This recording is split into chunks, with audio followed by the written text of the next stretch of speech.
Revision.io.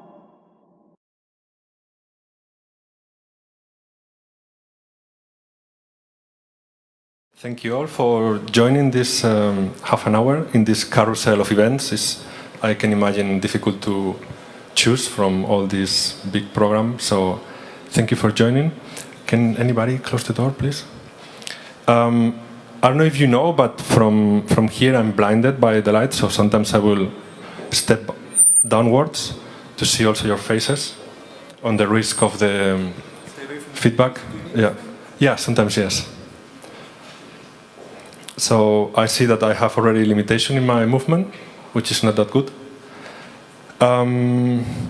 Yesterday I gave a workshop, and actually my intervention in the festival was intended to be one, but as you see it has been divided in two parts. Some of you joined me yesterday. We did a body practice, which was for me also like my contribution to the festival, to bring the body also in the context of digital technologies. So through a series of exercises, we were training such a thing as downwards is upwards and upwards is downwards. I will not demonstrate anything about it today, but I will try to explain also what is the context of such a research. And as Pedro already mentioned, there is this little book, which I try my best also to condense in a few pages what has been my research of 7 years. And I can also send you the PDF of the text if you want at the end. You can give me your email address. And at the beginning, I will contextualize also the reasons why I started to do this. And I think that it's very appropriate in this context to start with the question of what moves you. What moves you in all terms, in all possible dimensions, not only what moves your body, what moves your mind, what moves your heart, but also in terms of life trajectory. In which way do you actually think of your trajectory in life? And also because we have this topic of the future, also it's inviting to think about how do we all together move towards a future. This will be like a kind of already like a preconception that the future is forwards and we are moving towards it. So yes, I'm bringing some associations already to the topic from yesterday. For example, forwards is backwards and backwards is forwards. So this belongs to the form of paradoxical thinking as well. In times of big contradictions, I think that is also very important to not to think in terms of univocity or univocal terms, and accepting the complexity of the situation as much as we can. And also another starting point will be also to assume a form of humbleness from the beginning. Since things are complex, who dares to claim that has the answers for all these problems?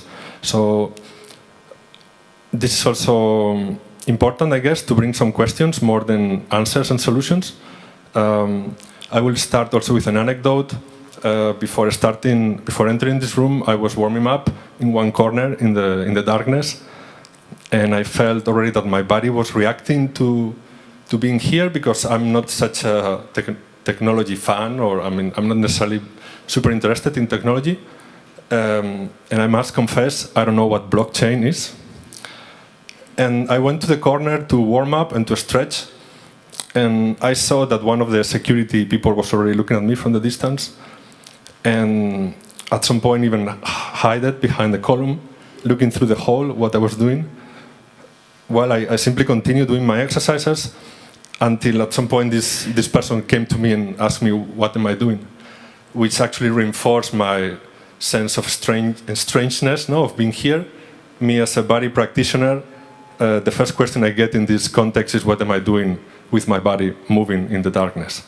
So yeah, I don't know. I don't have a reason why such a thing could happen. I don't also want to say that it's bad or good. Nevertheless, I started this research already, as I said, several years ago, asking myself, what am I doing with my life, and how do I move? And yeah, I live in Berlin almost for 15 years, and some of you might know that also this city has changed a lot. And so in that time, there were also these speculations about Berlin being the second Silicon Valley, and there was a lot of optimism also around this city and what this city could become or change. So I started to ask myself, me as a freelancer working in the field of contemporary dance, what is my role in this whole transition? What kind of city is Berlin becoming? And also, what is somehow the paradigm around this new change? So I started to join some kind of discussions and events, and I started to question myself, what is the ideology behind innovation, which seemed to be the new paradigm of understanding the contemporary times, innovation. Also, started to replace innovation, the idea of progress or historical progress. And the first thing I noticed is that something like working in the field of contemporary art, creativity has been always like a keyword that I guess that every artist has been familiar with it. The interesting thing, or let's say that the problematic thing, is when economy starts to mimic art. And I think that this is also like a very symptomatic of the so-called creative capitalism. When economy mimics art, happens that creativity is hijacked by the logics of the market and neoliberalism. So basically creativity becomes more like a concept for business that devises innovative products, services, or technique solutions. And I found in this whole argument like a big problem, because all of a sudden creativity was service-oriented instead of being like the practice itself. And I found there, like in this difference, already like a difference between innovation and art making. And then I started to also to have the sensation that companies have souls, and there has been also in these last 2 decades or 3 decades also a transformation of how companies do marketing and also promote themselves. Sometimes adopted the form of greenwashing. Sometimes also became a way of understanding that if companies want to be successful, they need to somehow communicate to the citizens that they care about the social needs, which means that it's very important for the rhetorics of the marketing department to communicate that the priority is not business or profit, but actually social engagement. So I think that this is also like another problem around this whole thing of innovation, that to become suspicious, actually, like when somebody is speaking with these rhetorics of social change, changing or walking towards a better future and all these things, I also start to wonder like what is behind, what are the motivations behind all this speculative discourse as well. And also since the venture fiction also started to appear as one of the ways of creating narratives, at the end, what is the difference between science fictions and the rhetorics of a company? So I think that there are different, of course, responsibilities that we should also address. So then another starting points also for my research was, what are artists today? Are artists also entrepreneurs? Or what is the difference between being an artist and being an entrepreneur? And also, I felt that there was not such a big excitement around this idea of entrepreneurship. I was observing the idea of a leader, the idea of somebody that is outstanding, the idea of somebody that feels very self-confident, claiming to be a visionary of some kind of future society, like a new form of cowboy or contemporary cowboy, in many occasions also a man. And this question around what is the difference between entrepreneur and artist, I think that is still chasing not only me but many other people. But still, I think that one of the reasons that Berlin can also host so much creative industry is because there is also a lot of labor force played by the artists. Also, it's very cheap to work in this kind of precarious conditions. So this is also another element that makes possible such a boom in the so-called creative industry. So that was more or less my starting point about starting this research, and then finally I decided to focus everything around the notion of ambition. So I think that in this context, I would like to bring the question, what moves you? What are your motivations, your impulses, when we actually address the question of social change? So instead of necessarily focusing what is the goal or what are your visions, I will also ask what moves you to have such a vision? What is the driving force behind this vision? And because I think that most of the times there is the focus on the project and the nature of the project, but in very few occasions the speaker is actually transparently saying, look, I'm being moved by this. I'm also caring about my own personal profit. I care about my reputation. I care about my career. I care about the power and position of influence that I play in society. So I think that there are a lot of contradictions there, that I'm not bringing any, at least yet, any form of morality, but more like a problematizing, and to be able to speak about this also from the problems and from the questions. And also something that sometimes makes me a little bit having some form of allergy is to this mindset that believes that it's all about finding solutions, something that also I don't really understand. I prefer to understand the game in a form of dancing the problem. So you don't solve the problem, you actually find the dance. Find the dance that the problem is inviting you to dance. So back to the movement, like what kind of movement is the problem inviting us to do? So this is the main question behind how do we move in life? What are the dances that we are dancing in this kind of dance floor of contemporary times? And this is a little bit the umbrella of my reflections. So I would like to start with a definition of how do I understand ambition. I started, first of all, to try to track back the concept and when and where did it happen that it was born. And we need to travel back to the Roman Empire, the first time that ambition appeared, not only as a concept, but actually as a practice. It was in the Roman Empire by politicians.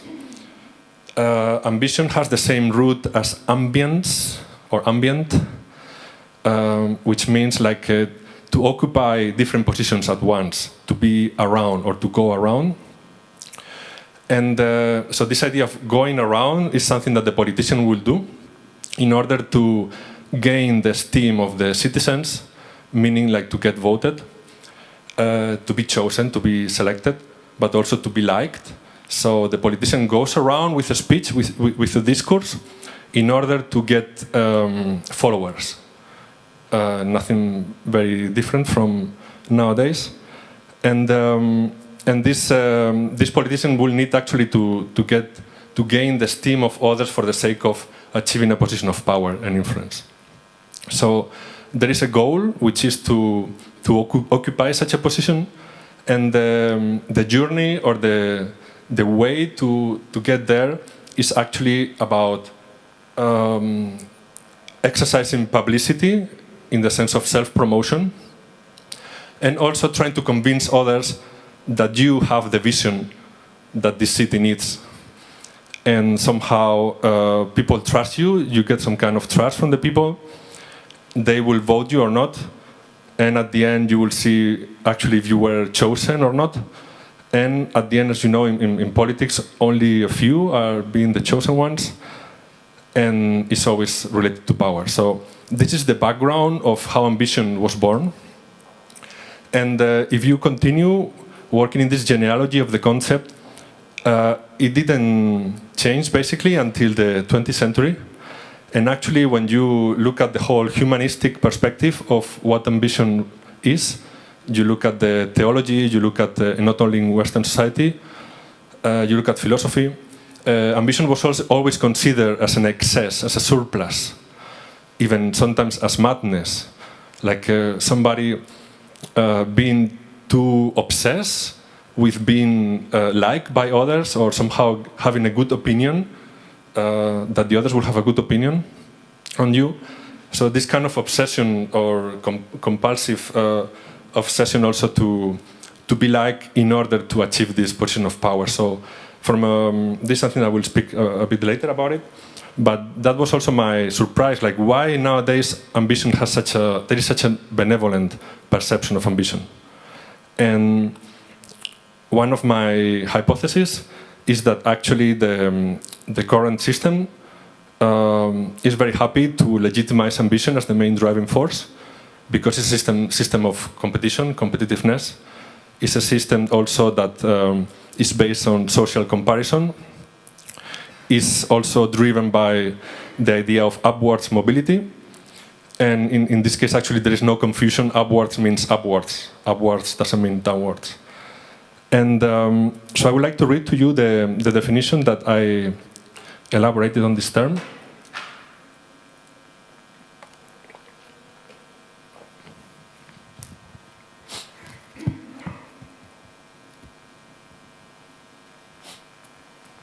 Yeah.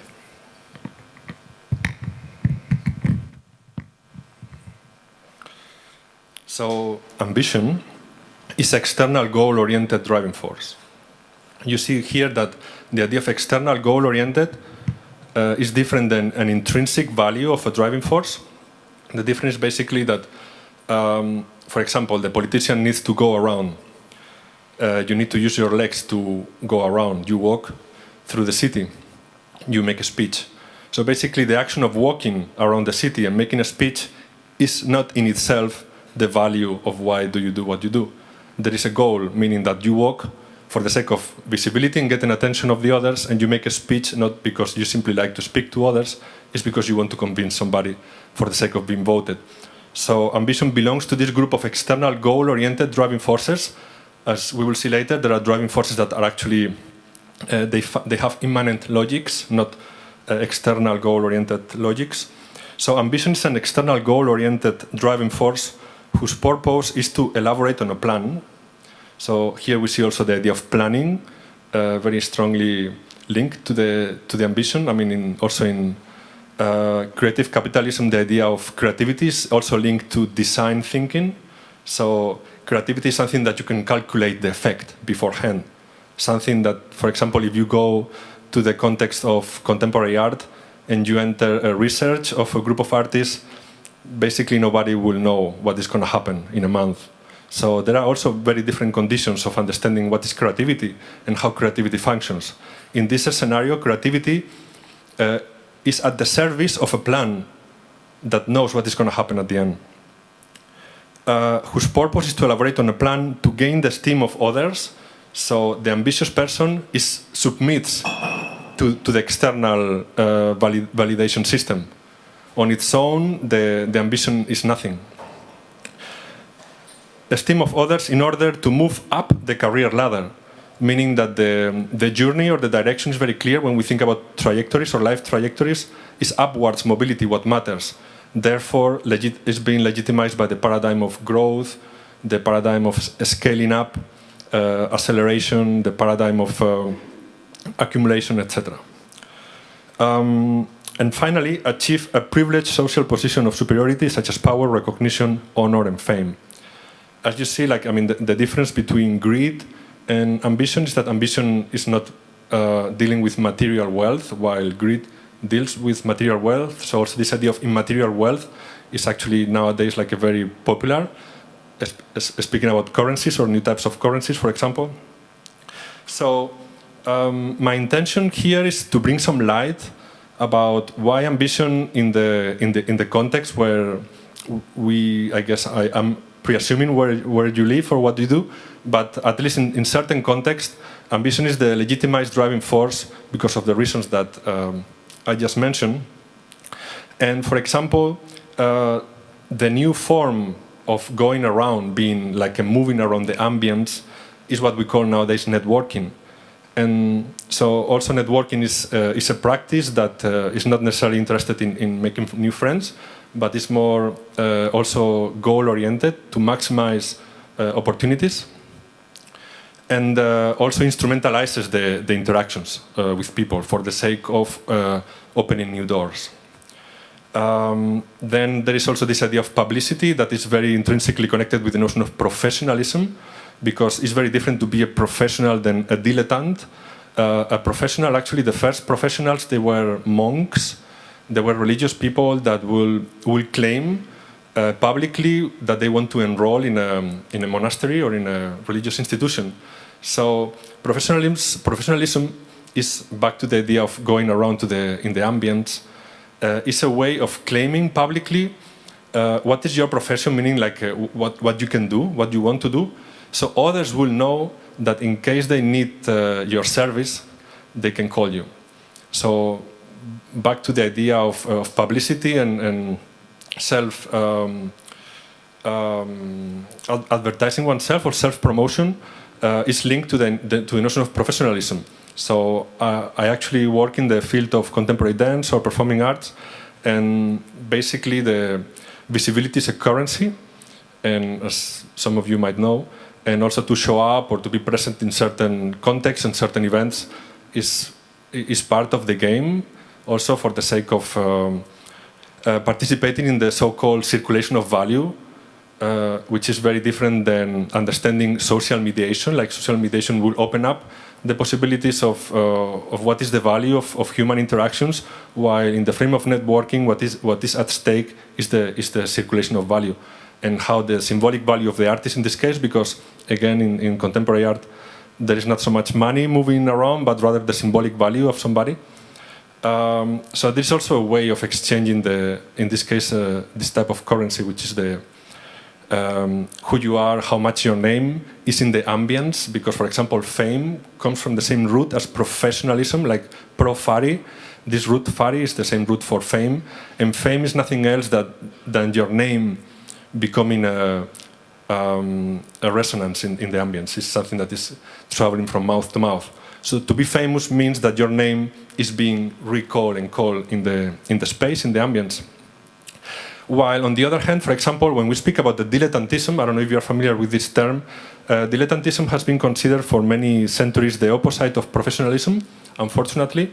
But at the very beginning, it was simply a way of practicing art by the privileged people who already had the money, so they didn't need to sell themselves, they didn't need to jump in the market. And dilettantism actually means to delight oneself by practicing what you do. Very different than professionalism, which is already something that is taking you out there, claiming that you can do things very good and wanting people to hire you or to get your services. So the dilettante will not have a need of doing self-promotion or doing publicity, but rather the dilettante, or the main reason why the dilettante does, in this case, art, is simply for the sake of delighting oneself in the action of practicing, and therefore the intrinsic value of the practice exists, is immanent to the action itself, regardless if this piece of art is going to be sold to somebody afterwards, or regardless if this person who made, or regardless if this dilettante is going to be famous at the end. Actually, most of the dilettantes in history, we don't know who they were because they were not interested in transcending into this kind of catalog or book of history, or they were not in the market. So it was not the reason why to do something. So the question of what moves you, what moves us, is also the question of what are the reasons you give to yourself to do what you do. And probably there is not only one, but nevertheless, I guess that is also a matter of prioritizing as well, and to understand very clearly what is in first position. You can be perfectly a dilettante, and one day somebody discover you or find you, and you can become famous as a side effect. Why not? I mean, this is not preventing one thing from the other, but at least to identify what is the driving force in the action. There are different reasons, like the professional needs to be legitimized by society. In this way, professionalism is a game of submission. You on your own, in the so-called private sphere, as a professional, you don't exist. You are nobody. You need to be validated by somebody actually confirming that you are what you are. So in this light, this whole idea of why ambition is so much legitimized in the current times, I think that is also like a good question to at least address and try to give it a thought. And why there is such a benevolent understanding of ambition? Because usually when you ask somebody, it's very blurry description. Most of the people, when I was interviewing people randomly, even on the street, without knowing what is their profession, people will define ambition having a strong determination to do something. Well, I mean, to be precise, ambition is not that. And you don't need to be ambitious to have a strong determination to do something, or to have an ardent desire to do something, or to be moved extremely or powerfully to do something. You don't need to be ambitious to do that. Which also, in many occasions, if somebody is not ambitious, immediately you think that this person is lazy, or this person is not interested in doing anything, or has no strong motivation, or has no strong initiative or impulse. So I think that unfortunately there has been a simplification or a kind of prophylaxis of what ambition means and is. And I think that in this context of innovation and business and visionaries and creative industry, it will be also an interesting reflection to bring on the table and to speak about it. Hopefully we have enough time. I see that it's already 27 minutes. I wanted to speak about many things, and actually not only to criticize ambition, but also to bring some insight towards the things that I actually was referring in the second and third chapter of the book, when I already proposing alternatives to ambition. Some of them are neglecting it, some of them are actually betraying it. For example, one of them is the concept of mischief. So, as you know, ambition is directly linked to the notion of achievement and achieving something. So there is a trajectory and a journey that is goal-oriented. The destination is actually what it counts, why the destination justifies the journey. Mischief is actually the opposite of achieving. So mischieving means that something that is supposed to do like this and hit the target at some point deviates the trajectory unexpectedly. My understanding of creativity is rather linked to mischief rather than to achieving. I think that I don't dare to say true creativity, but at least some type of creativity, it has something to do with the appearance of the event or the emergence of the event. It has something to do with not being able to calculate what is the effect of an action. It has something to do also with the humbleness of not understanding oneself as a kind of architect of humanity or a kind of pseudo-god of the future, but rather acknowledging that contingency also plays a role in the process, that is very unpredictable, how many factors play in the game or play a role in the game, and actually also acknowledging that you are not alone in this so-called playground. So also mischief is something associated with children or the child at play. If you live with children, you know that actually children, they are not interested in occupying positions, but rather to come across them and to move things, to displace things and change the order of things. It's more a chaotic force rather than something that needs to know in advance what is going to be the outcome. So with these 30 seconds that I have left, I would like to say thank you. The next panel is actually directly connected to this topic. I will be moderating it, and I will also try to engage the audience much more than what I managed to do in this very little time. But still, if you have some questions, why not? Let's do it now. And if you don't have questions, Pedro, it's okay, we have...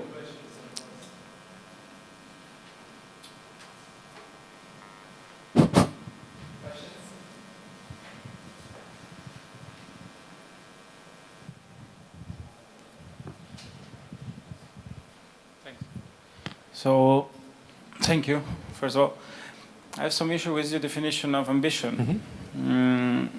It's true, all you said is true for certain cases, but I think that's the thing about humans and history, is that everything is correct until it's not correct anymore. And I think there's plenty of examples of that not being the case right now. I guess you are humbly trying to give a counterexample of this ambition. So I don't see this generalization in place. Yeah. Thank you. Sure. I mean, I also didn't want to generalize. It was a way of also bringing a counterpoint, I guess. I'm sure that is not the case in all situations or in the people in this room.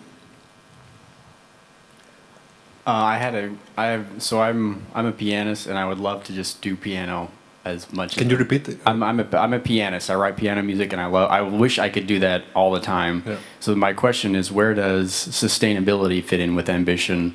Because without some form of being able to like live and breathe, then there isn't. But like how, I don't know. That's something I personally struggle with, how to balance. Sure, me too. But you mean what is the balance between being ambitious and playing piano? Where does sustainability fit in with being not ambitious, like being mischievous? Not ambitious. Yes, or having the other form of doing things for delight. Well, it depends how you understand sustainability. If it implies certain notion of certainty and security, I guess that in that sense is rather the opposite. It's rather assuming the uncertain nature of life and your artistic practice, I guess. So it's a matter of I think risk is part of the mischief approach. Yeah. So I haven't considered yet sustainability as part of my vocabulary.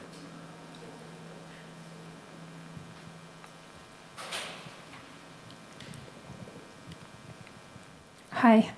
First of all, thank you. The definition of dilettantism was quite refreshing and delightful. My question is around productivity. We still live in a world that... Productivity, yeah. How do you think about productivity in that context? Because as much as we'd like to, think that we are post-scarcity and we can play and take risks and be delighted, there's still quite a bit of work left to do in the world that relies on predictable action and productivity. And what are your thoughts on that tension between delight and being productive? And do you see them as opposites even, or not? No, I don't see them as opposites. You can delight yourself while producing something. The question is, what happens with this product, or what do you expect from this product, and if the existence of the product is the reason why you do what you do. Like, for example, children, when they do something, they immediately undo it. So I will consider the product not the end of the process, but rather one chapter more within a process that maybe is more circular than linear. So because usually we understand product-oriented process as something that at some point reaches the goal, but if we think in terms of circularity, to reach a product, or maybe based on your question, maybe it's more about undoing the already existing products rather than creating more products. But I also don't have like a very confident answer to your question. Thanks for exploring it. Hi, I'm Adrian. Thank you so much for your presentation. I think one of the main thoughts that I took from it, which aligns a lot with my own work and research, is this idea that if we live in a system and if we further a system that only justifies ambition and teleological justification as a reason to allow action and to accept someone as professional or able or proficient, we miss a lot of potential. And there's a lot of the human spectrum that then isn't applied because it, in a way, in order to even come into motion, requires this justification of having a specific target or being able to achieve this target. So what I'm hearing is an encouragement to make more space for mischief or dischief. So we have this achif component and this mischief component to encourage inspiration and joy. And that, I mean, what I'm hearing is that you're kind of mourning this contrast between the professional and the dilettante, where there's this implication that the professional is not motivated by joy, which ultimately is not sustainable, which I think ties into the piano question, that a certain segment of your capacity and of your professionalism has to be tied to joy, and one might say dilettantism, to stay curious and to stay in your full potential and in your full spectrum. So I really appreciate that perspective. Exactly, and the complexity of I mean, as you all know, the complexity of the so-called creative industry is that actually they have realized this a really long time ago. So now if you go to a working space in many companies, actually they try to make the worker happy, and they put all these ping pong tables and they do yoga in the morning and they even have kindergarten. And so I think that there is such a complexity that somehow many things have been appropriated from this so-called dilettante discourse, and I think in some occasions even has been appropriated. So to add more complexity to the whole thing. But thank you, Adrian. Absolutely. Or maybe just as a question, and this as a general question, what's your personal recommendation or thought or orientation in terms of furthering mischievous professionalism? I just came up with that word. I like it. Does everyone else like it? Well, I think that, I mean, actually in the book I try to display a few examples of possible ways of infiltrating into the professional sphere for the sake of bringing some chaos. But with unexpected results, obviously. I don't know. One idea could be actually to try to create the monster in the sense that something that is not digestible, something that cannot be appropriated by, or at least instantaneously.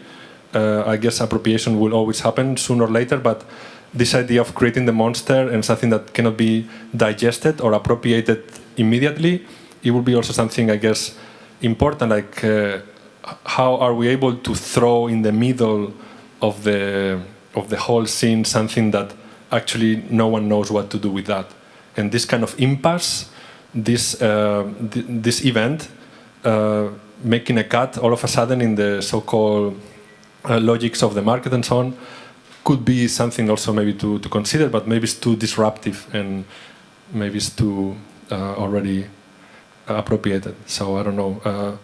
I really don't have big solutions.